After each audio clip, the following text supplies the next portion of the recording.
नमस्कार। सब कामयाब होना चाहते हो तो आज के शो में चलिए जरा देखते हैं कि हमने क्या पैकेज तैयार किया है। Classroom to the board room. हुनर और शिक्षा इंसान की जिंदगी में महत्वपूर्ण भूमिका निभाते हैं। हुनर इंसान की शख्सियत को निखारता है तो शिक्षा उसे जिंदगी की नई ऊंचाइयों पर ले जाती है। लेकिन बदलते वक्त में क्या मौजूदा एजुकेशन प्रणाली इंसान को प्रोफेशनल वर्ल्ड में सक्सेस मंत्र दे पा रही है? आंखों में सपने लिए युवा कदम रखते हैं एंटरप्रेन्योरशिप की दुनिया में, जद्दोजहद करते हुए मंजिल की तरफ बढ़ते हैं। लेकिन क्या उनकी एजुकेशन के तौर तरीके उन्हें स्मार्ट बना रहे हैं? स्कूल कॉलेज में किताबों से बहुत कुछ सीखने को मिलता है, लेकिन मौजूदा माहौल में ये नाकाफी है। वो दिन बीत गए जब किताबी ज्ञान आपको आगे बढ़ाता था। अब दुनिया बदल रही है, जमाना बदल रहा है, लाइफस्टाइल बदल रही है, लेकिन क्या एजुकेशन सिस्टम भी बदल रहा है? अब वक्त आ गया है जब हमें एजुकेशन के साथ एंटरप्रेन्योरशिप की बारीकियों में एक्सपर्ट होना पड़ेगा। हर उन चीजों में हुनरमंद होना पड़ेगा जो कॉर्पोरेट दुनिया और आज की जरूरत है। तो ये बताइए, पहला प्रश्न मेरा आपसे है, आप क्यों पढ़ रहे हैं यहाँ? अपना समय, अपने माता पिता का रिसोर्सेज, कुछ ना कुछ सपने लेकर के हम सब यहाँ आए हैं। आप सब लोग यहाँ आए हो, क्या बनना चाहते हो, क्या करना चाहते हो ज़िंदगी में? मैं इसलिए पूछ रहा हूँ कि क्यों पढ़ रहे हो आप, क्या सोच के पढ़ रहे हो? कौन बताएगा आप में से पहले? सर, पढ़ाई को हम अपने जॉब से या पैसे से नहीं रिलेट कर सकते हैं। जॉब या पैसा तो और भी तरीके हैं, बल्कि पढ़ने से अधिक कोई दूसरे रास्ते को अपना के हम उसको अर्न कर सकते हैं, लेकिन पढ़ाई को कभी भी पैसे या जॉब से नहीं रिलेट करना चाहिए। Very good, very good. ये तो बड़ा आइडियलिज्म की बात कर दी तुमने, लेकिन मेरा ख्याल से 90% लोग, युवा जितने मैं तो मिला हूँ, सब किसी न किसी कारण से यही कह के पढ़ते हैं कि मैं IAS अफसर बनना चाहता हूँ, मैं MBA करके किसी कंपनी का चेयरमैन बनना चाहता हूँ, या फिर मैं अपने पिताजी का काम देखना चाहता हूँ। कुछ ना कुछ सपना ज़रूर होता है। पर जो आपने कही ये बात बहुत अच्छी है, ये आइडियल बात है। अगर आप पढ़ाई केवल नॉलेज ग्रहण करने के लिए कर रहे हो तो इससे बढ़िया कोई बात नहीं। पर फिर भी let's be practical, and I am sure all of us have got some dream in our lives. We want to do something, and what is that? मैं इसलिए पढ़ना चाहता हूँ ताकि मैं अपनी ज़िंदगी में जो भी करूँ, जो भी मेरे सपने हैं, उसमें प्रोफेशनल कॉम्पिटेंस आए, ताकि अगर सपोज़ हम लीडर बनते हैं या कुछ भी बनते हैं तो हमारे अंदर डिसीजन लेने की कैपेबिलिटी जो है वो कम से कम एटलीस्ट एक्यूरेसी को जाके मैच करे। Very good. ताकि हमारे अंदर प्रोफेशनल कॉम्पिटेंस आए, क्योंकि विदाउट एजुकेशन आपके अंदर प्रोफेशनल कॉम्पिटेंस मेरे नज़रिए में नहीं आ सकता। सर, हमें इस एज में स्टार्टिंग पॉइंट और एंड पॉइंट पता होता है, बस बीच का जो पाथ होता है वो हमें नहीं पता होता कि किस तरह उसको गेन करना है उस चीज़ को। सो हम पढ़ते हैं कि उसको कैसे गेन करना है, सो हम उस पाथ को फॉलो करते हैं, इसलिए हम पढ़ाई करते हैं। Very good. सर, हम पढ़ते हैं क्योंकि हर इंसान यहाँ पे जो आया है उसका एक लक्ष्य होता है कि इस ज़िंदगी से हमें ये लेना है।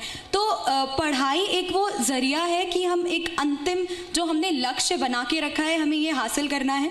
तो पढ़ाई आज के समय में वो एक ज़रिया है जिसके थ्रू हम वो पोजीशन, जो लक्ष्य है, जो गोल है, वो हम। आपका क्या लक्ष्य है? मुझे एक IAS ऑफिसर बनना है। Very good. हाँ सर, मेरा मानना ये है कि जो हम पढ़ाई करते हैं सर, हर मनुष्य का सर एक कुछ ना कुछ व्यक्तिगत उद्देश्य होता है सर, जिसको लेके वो पढ़ता है। हम भी उसी उद्देश्य को लेके यहाँ पे आए हैं सर। लेकिन अगर हम बहुआयामी दृष्टिकोण से अगर देखें तो पढ़ाई जो हम करते हैं सर, उसके आगे पीछे कई सारी चीज़ें जुड़ी होती हैं। सामाजिक उत्तरदायित्व होते हैं सर, कुछ राजनीतिक उत्तरदायित्व होते हैं। कुल मिला के सर समाज और राजनीति को भी एक युवा वर्ग जो अब हम जो पढ़ाई कर रहे हैं उसका उद्देश्य उस चीज़ से भी जुड़ा हुआ है। तुम चुनाव में तो नहीं खड़े हो रहे अभी? नहीं सर, चुनाव में खड़ा नहीं हो रहा सर, लेकिन एक वो भी सर हमको सोचना पड़ेगा सर। चुनाव की जो प्रणाली है उस पर विचार मंथन चिंतन करने की जो प्रक्रिया है उसको अमल में छात्र वर्ग और युवा वर्ग को ही लाना पड़ेगा सर। वेरी गुड जी। सर, वैसे तो कुछ भी कहो, बस मेन टारगेट होता है कि हम अपने सपने ही पूरे करने के लिए पढ़ते हैं, और बाकी इधर पर्सनल लाइफ को हम ज़्यादा महत्व देते हैं। करते तो हम देश की भी बात है, लेकिन पर्सनल लाइफ को ही हम ज़्यादा महत्व देते हैं। कंफ्यूजन है Yes, sir. कहीं ना कहीं कुछ कंफ्यूजन है ना? मेरे विचार से ये है कि शिक्षा ही एक ऐसा माध्यम है जिसके द्वारा हम व्यक्तिगत और सामाजिक स्तर पे सुधार ला सकते हैं। सर, हम जब आसपास देखते हैं, अपना इतिहास भी उठा के देखें तो कई सारे ऐसे व्यक्तित्व हैं जिन्होंने पढ़ लिख के कितनी ही कुरीतियों को मिटाने का काम किया है। सर, हम अपने व्यक्तिगत स्तर पे या फिर सामाजिक स्तर पे अगर कोई बहुत बड़ा बदलाव लाना चाहते हैं तो इसके लिए शिक्षा सबसे उचित माध्यम है मेरे हिसाब से। बहुत अच्छा, बहुत अच्छा। ये सब बातें जो मुझे सुनने को मिल रही है ना, मैं ये कहता हूँ कि ये आपकी इंस्टीट्यूशन का कमाल है, इस हंसराज इंस्टीट्यूशन का या डीएवी इंस्टीट्यूशन का। नहीं तो इस प्रकार की बातें मैं बहुत इंस्टीट्यूशन में जाता हूँ, सुनने को नहीं मिलती है आज के दिन में। हर एक आदमी अपनी अपनी बात, अपने सेल्फ सेंट्रिक बात करता है। चलो, आपको साधुवाद, सबको बहुत बहुत बधाई।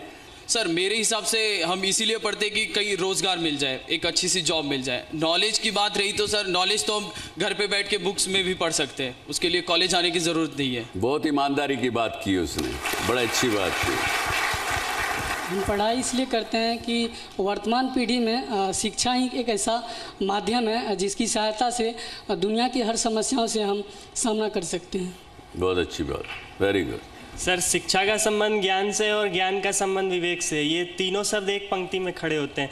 तो जिस प्रकार हम शिक्षा से ज्ञान और विवेक दोनों प्राप्त कर सकते हैं, तो आजकल के सोसाइटी में जो हाई प्रोफाइल सोसाइटी हो चुकी है, उसमें हम बैठने उठने के काबिल हो सके, इसलिए हम शिक्षा प्राप्त करते हैं। तो समाज में बैठने उठने के काबिल हो सके, इसके लिए करते हैं। जी सर, क्योंकि आजकल अनपढ़ों के लिए कोई जगह नहीं है, उन्हें धुतकार कर हटा दिया। ये तो बात ठीक नहीं है भाई। कहीं ना कहीं ऐसा समाज भी मिल जाएगा, ऐसे लोग भी मिल जाएंगे जहाँ कोई पढ़ाई लिखाई की आवश्यकता नहीं है। किसान हैं, मजदूर हैं, उनके साथ बैठिए, उनके साथ बातचीत करिए, अपना असल जो विवेक है उसको इस्तेमाल करिए, पढ़ाई की कोई आवश्यकता नहीं। मैं तो किसान का ही बेटा हूँ, लेकिन मुझे लगता है कि सर जब तक मैं पढ़ूंगा नहीं, अच्छी जॉब नहीं मिलेगी। और यही है, ये एक हमारे देश की समस्या है, क्योंकि किसान का बेटा अगर किसान के काम नहीं करेगा तो कौन करेगा? ये एक दुर्भाग्य की बात है। सर, आजकल की प्रॉब्लम ये है कि हमारा जिस फील्ड में इंटरेस्ट होता है, हम ये उस फील्ड में इसलिए नहीं जाते या सोचकर कि उस फील्ड में पे स्केल कम है या फिर हमारी मॉनेटरी नीड्स नहीं फुलफिल हो सकती, इसलिए मुझे लगता है मजबूरी में हम वो करते हैं जिसमें हमारा इंटरेस्ट नहीं है। मजबूरी है। देखिए, ये बात भी उसने सही बताई और ईमानदारी पूर्वक बताई। तो चलिए, जितनी भी बातें आपने से सुनी हमने, उसका निचोड़ क्या निकलता है कि हम सब कामयाब होना चाहते हैं, है कि नहीं? एक तो सब कामयाब होना चाहते हैं, लेकिन साथ में हमें डर है एक अननोन का कि क्या होगा, जो मेरा सपना है, जो मैं बनना चाहता हूं या बनना चाहती हूं, वो नहीं हुआ तो क्या? उस चीज का डर है। क्यों, है कि नहीं? तो इसलिए कंफ्यूजन है। एक बात गांठ बांध लीजिए, आगे के लिए, हमेशा के लिए काम आएगी, कि जब तक always it seems that everything is impossible until it is done. एक बार आपको हमेशा ये लगेगा कि it is very impossible thing to do, achieve what I want to achieve, लेकिन जब कर लेंगे तो फिर वो संभव हो गया। इसलिए स्वामी विवेकानंद ने कहा, nothing is impossible for the human beings, there is nothing impossible. You can dream whatever you want to dream and you can achieve it. It's only us as a human beings, we create our own boundaries around us. मैं इससे आगे कुछ नहीं कर सकता, मैं नहीं कर सकती, मेरी मजबूरी है, मेरे हालात ऐसे नहीं हैं कि मैं इससे आगे बढ़ूं। क्यों? ये मन में आता है। और कभी ना कभी, कहीं ना कहीं आपको लगा होगा लाइफ में कि यार तो ये तो इम्पॉसिबल है, ये तो मैं नहीं कर सकती। लगा कि नहीं? अगर आपको लगा है तो आज की जितनी बातें आज इसके बाद करेंगे, क्योंकि मैं आज एक बहुत अच्छे मेहमान को चुन के लाया हूं आप सब लोगों के लिए, उनसे थोड़ी देर में इंट्रोड्यूस कराऊंगा आपको। लेकिन ये जान लीजिए कि अगर आपको कभी ईमानदारी से लगा होगा कि ये इम्पॉसिबल है, कई बातें लाइफ में कहीं ना कहीं एक्सपीरियंस ऐसा किया होगा, तभी ये बात आज जो करेंगे वो समझ में आएगी। मैं ये समझता हूं कि जिंदगी हमको जीनी चाहिए अपने हिसाब से। अपनी टर्म्स पे। और अगर यूं कहूं मैं, live your life by your design, not by default. जिंदगी में दो तरह के लोग होते हैं, एक उसको पता है कि मेरा लक्ष्य क्या है, मुझे कहां पहुंचना है और मुझे कैसे पहुंचना है उस लक्ष्य तक। तो you have control of your destiny, you have control of your life. क्योंकि जब तक आपके पास कंट्रोल नहीं है तब तक तो आप कटी पतंग की तरह से हो भाई। सुबह उठे, मन किया कि चलो कॉलेज जाएंगे, अरे जाना पड़ेगा क्या, कभी कभी मन में आता है, अच्छा चलो चलते हैं कोई बात नहीं। तो आप अगर बिना मकसद से, बिना अपने कंट्रोल की जिंदगी जी रहे हैं तो कहीं नहीं पहुंच पाएंगे। और जिंदगी को अगर अपने हिसाब से डिजाइन करना है, अपने हिसाब से जीना है, क्योंकि वो करेंगे तभी कामयाब होंगे, उसके बिना सक्सेस नहीं मिलेगी। ये आप चाहे मेरा एक्सपीरियंस समझ लीजिए, जितनी दुनिया देखी है, लोगों को देखा है, मैं ये मानता हूं कि मैंने जिंदगी अपने हिसाब से जी, अपनी टर्म्स पे जी। इसीलिए आज सबके सामने मैं खड़ा हूं आपके साथ। और ये कैसे होगा? 3 चीजें। नॉलेज को क्या कहेंगे आप? जो नॉलेज यहां गेन कर रहे हैं, इतनी मेहनत कर रहे हैं, सब कुछ कर रहे हैं, इसका मतलब क्या? नॉलेज का मतलब क्या? 3 चीजें जानना चाहूंगा आपसे, नॉलेज, अंडरस्टैंडिंग एंड विजडम। इन 3 चीजों से ही आप अपनी लाइफ प्लान कर सकते हैं, जिंदगी को संवार सकते हैं। लेकिन इनके मायने ठीक समझ में आए तो। नॉलेज सिर्फ लर्निंग के लिए नहीं है, बल्कि एक डिसीजन मेकिंग के लिए है। क्या सही है क्या गलत है ये जानना एक नॉलेज है। आई एग्री विद यू, लेकिन नॉलेज से क्या, कैसे जानेंगे, क्या होगा? Knowledge gives you power to know the facts. Yes, facts is equal to knowledge and knowledge is equal to facts. Facts finding, that's what knowledge does for you. You can understand the facts much more clearer, much better. Knowledge और understanding दोनों से मैं ये समझती हूँ कि जैसा आपने कहा कि हमें पता है कि अभी हम कहाँ हैं और हमारा लक्ष्य क्या है, अंत में हमें कौन सा लक्ष्य प्राप्त करना है। तो इसके बीच का जो रास्ता है, जो हमारे सक्सेस की सीढ़ियाँ हैं, वो सीढ़ियाँ हम अपने नॉलेज और अपने अंडरस्टैंडिंग के बेसिस पे वो तैयार कर सकते हैं। ये मेरा मानना है। Very good, very good. लेकिन नॉलेज से आपने फैक्ट्स जाने और अंडरस्टैंडिंग से उनको इंटरप्रेट किया। You develop an understanding which helps you to interpret the facts properly, and then comes the wisdom. Sir, knowledge से जैसे आपने बोला कि हमने फैक्ट्स को जाना, और सेकंड वन इज कि हमने उसको मतलब समझा कि कैसे अंडरस्टैंडिंग से हमने उसको इंटरप्रेट किया। तो सर, विजडम के अकॉर्डिंग हम उसे इम्प्लीमेंट कर सकते हैं। वेरी गुड, वेरी गुड, बहुत अच्छी बात। Application of facts yes sir is what is the wisdom. Yes sir. क्या नाम है आपका? नेहा। नेहा के लिए बहुत तालियां। तो ये जब 3 चीजें हम कर लेते हैं तो लाइफ आसान हो जाती है। क्योंकि मैं समझता हूं कि आज का विषय एक गंभीर भी है, और ख़ासकर मेरे जो दर्शक घर बैठे हुए आज ये शो देख रहे हैं, वो ज़रूर जानना चाहेंगे जो हम विषय आज डिस्कशन कर रहे हैं, इसका मकसद केवल एक ही है। आप भी सोचते होंगे अपने बच्चों का भविष्य, अपने आसपास के लोगों का भविष्य। तो मैं ये बता दूं कि कैसे आपके बच्चे या आप अपने कॉलेज या इंस्टीट्यूशन की पढ़ाई को किस प्रकार से आगे आने वाले जीवन में अप्लाई करें। यानी बोर्ड रूम एक नोशनल चीज़ है, कोई ज़रूरी नहीं है कि सबको बोर्ड रूम में पहुंच पाएंगे या पहुंचेंगे या पहुंचना चाहेंगे। मतलब ज़िंदगी में कैसे कामयाबी हो, इसके लिए आज की ये डिस्कशन है। और मैं I am personally grateful to this institution, because मैं भी DAV इंस्टीट्यूशन का पढ़ा हुआ हूँ, हिसार से, CAV स्कूल हिसार से। और आप सबको खुशी होगी कि आज के जो मेरे गेस्ट और मेहमान हैं, वो मुझे आज यहाँ आके पता लगा कि वो भी आपके हंसराज कॉलेज से पढ़े हुए हैं। और 1969 में उन्होंने ग्रेजुएशन यहाँ से किया। तो आप समझ सकते हैं कि किस तरह के समय से वो गुजरे। और उसके बाद जब इन्होंने अपनी ज़िंदगी शुरू की एक रिसर्चर के रूप में, और रिसर्च करते हुए इन्होंने इतना सक्सेस हासिल की कि इनके नाम से 15 से अधिक पेटेंट्स इनके नाम में दर्ज हैं।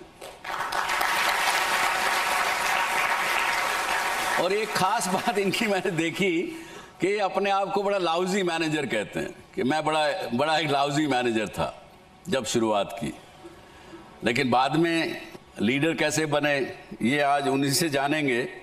फिर भी लाउजी मैनेजर होते हुए भी कई लोगों के लिए रिजल्ट अच्छे प्रोड्यूस किए।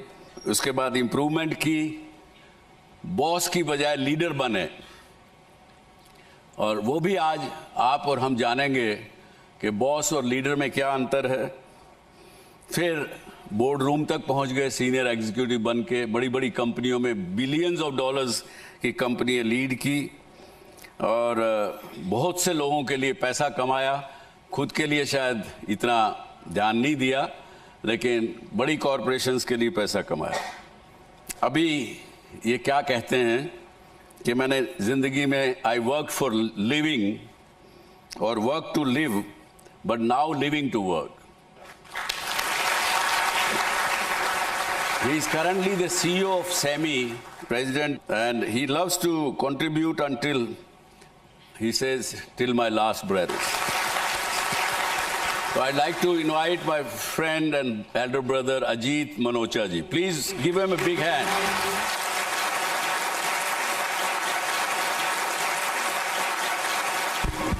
Really, I'm grateful that you could take time.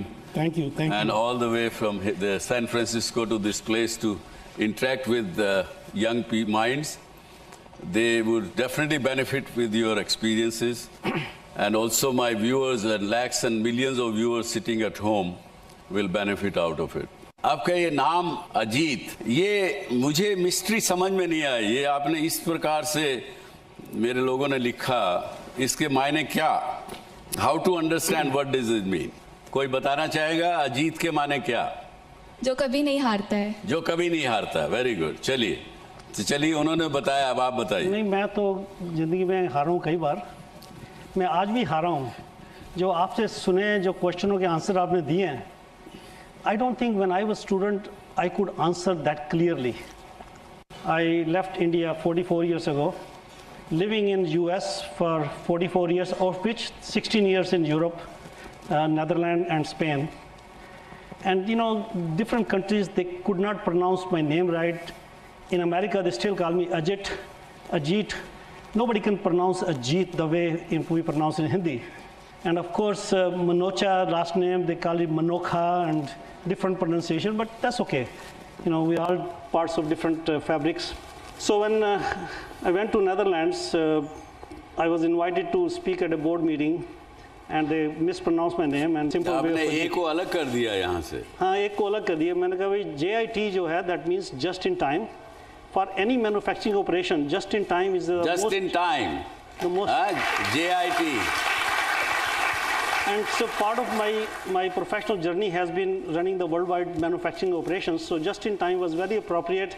I gave credit to my parents that they had the wisdom that our son will be once in manufacturing and he should know just in time. And A stands for always. ये तो almost लिखा पहले, आप पहले almost से journey शुरू की है आपने। मैंने कहा I'm a human being. I'm not always right. So almost is the right name for me. Almost just in time. And one of the board members who was sitting in the room, he got very unhappy with that. He said, I don't like it at all. Yeah. It should be absolutely just in time.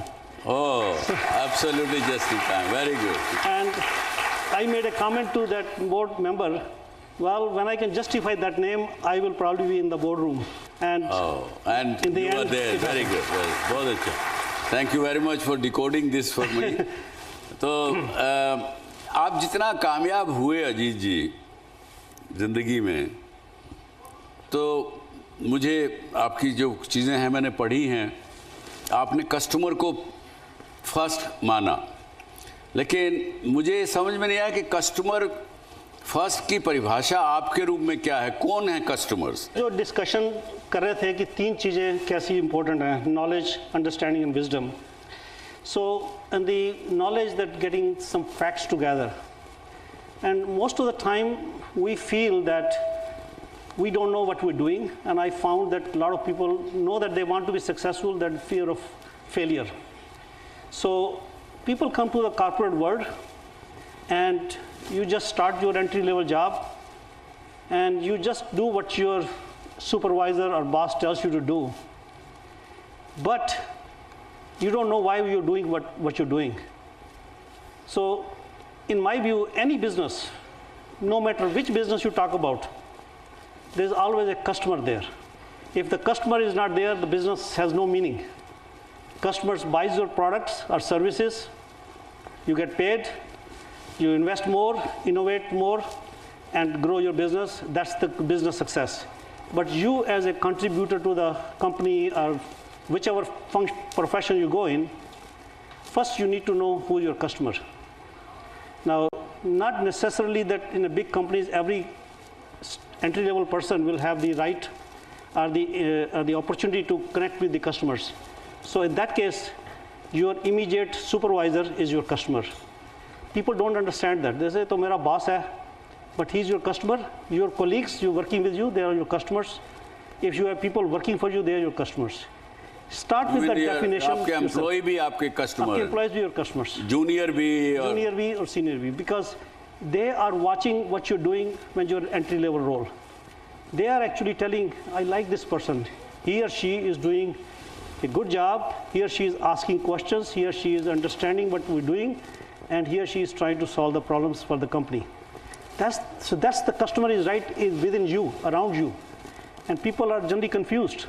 Just like you're confused in the college, you go to entry level job, you're still confused. So जब आप जाएं कभी भी किसी company में किसी उसमें, तो कस्टमर कोई आपका ग्राहक ही केवल आपका कस्टमर नहीं है.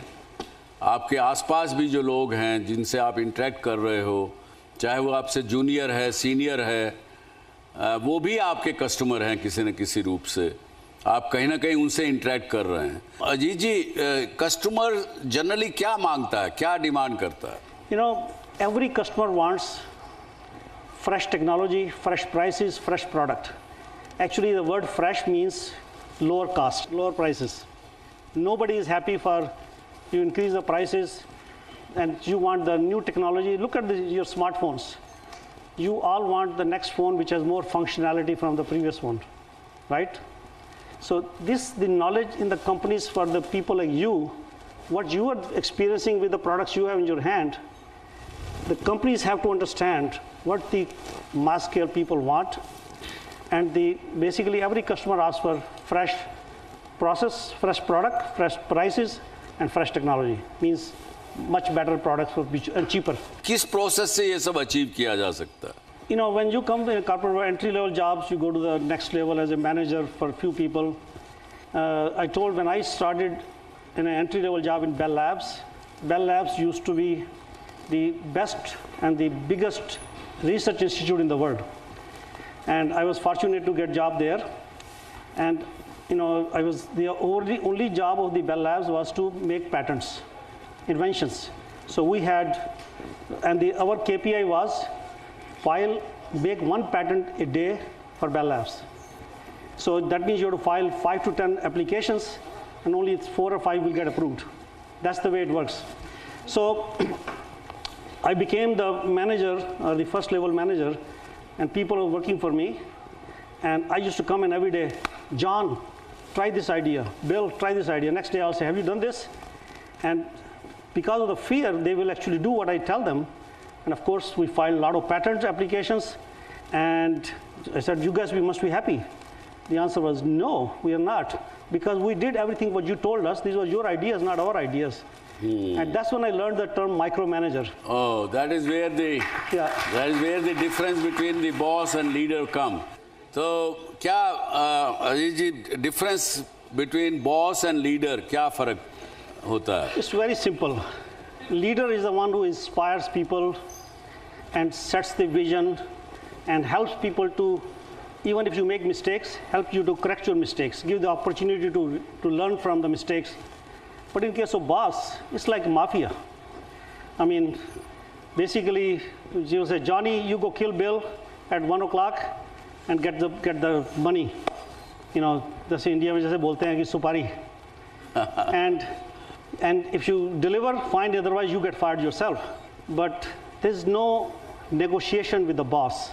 In fact, my view is that you can negotiate with the terrorist, but you cannot negotiate with the boss. My God, ये सच की बात है. मुझे लगता है मुझे इससे सीखना पड़ेगा. I am something like that. Anit, is it? Anit is a colleague of mine who is working with me, so and he's a great I was asking leader. him. Otherwise, I won't be standing next to him. अच्छा, आपने अजीत जी बहुत से मुल्कों में काम किया. Europe में किया, यूएसए में किया, मिडल ईस्ट में भी किया. कोई आपको ये फ़र्क नज़र आया कि डिफरेंट कल्चर्स में डिफरेंट कोई ट्रेड, डिफरेंट हम भारतीय किस तरह से आपको लगता है बाहर से जब आप देखते हैं या और कंट्रीज़ में देखते हैं तो क्या कहेंगे? Actually, that's a very important experience of my life. Especially, I worked in Europe and I had operation in 20 countries around the world. So I dealt with many cultures in Europe. And the problem is that if you cannot really go tell people to change your culture. You can only change the business culture, but not the individual culture. If you start messing up, if you start messing up with the culture of the people, you're gonna just make a mess of everything. So my first experience was going to Spain, and in Spain, people love life. They want to enjoy. They will not want the pay scale increase, they will want more vacation time. And the one thing is that they just enjoy life, but also if you demonstrate how to do certain things, they do a great job. If you simply tell them, go do this, it doesn't work. And you know, one thing in Spain is very common, mañana. You know the meaning of mañana? Anybody? Mañana is a Spanish word.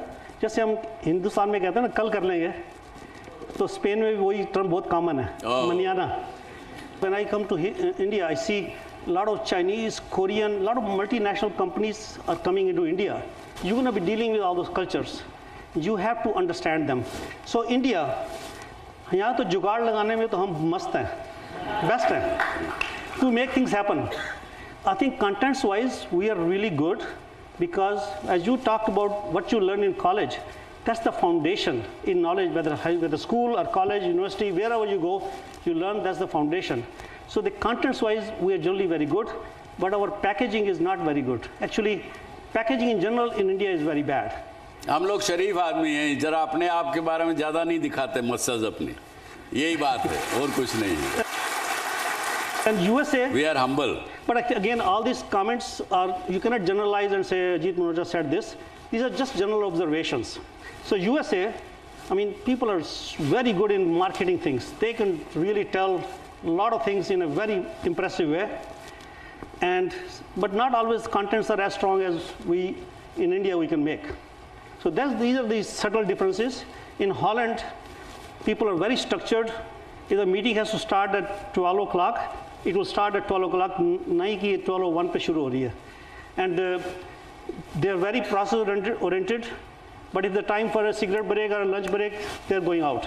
So productivity, not the best. I lived in Holland for 13 years. And then just few entertaining or amusing parts. In Holland, people want rules so they can break them. Somewhat like India. Somewhat like. France, people want rules so they can debate them. In Italy, everything is allowed, especially if it is forbidden. My God. In UK, everything is allowed unless forbidden. In Germany, everything is forbidden unless allowed. And Russia, everything is forbidden even if it is allowed. Even if it is. वो शायर लुधियानवी अपना एक गज़ल लिखता है ना कि सीने में जलन आँखों में तूफान सा क्यों है, इस शहर में हर शख्स परेशान सा क्यों है. क्यों है ये बात?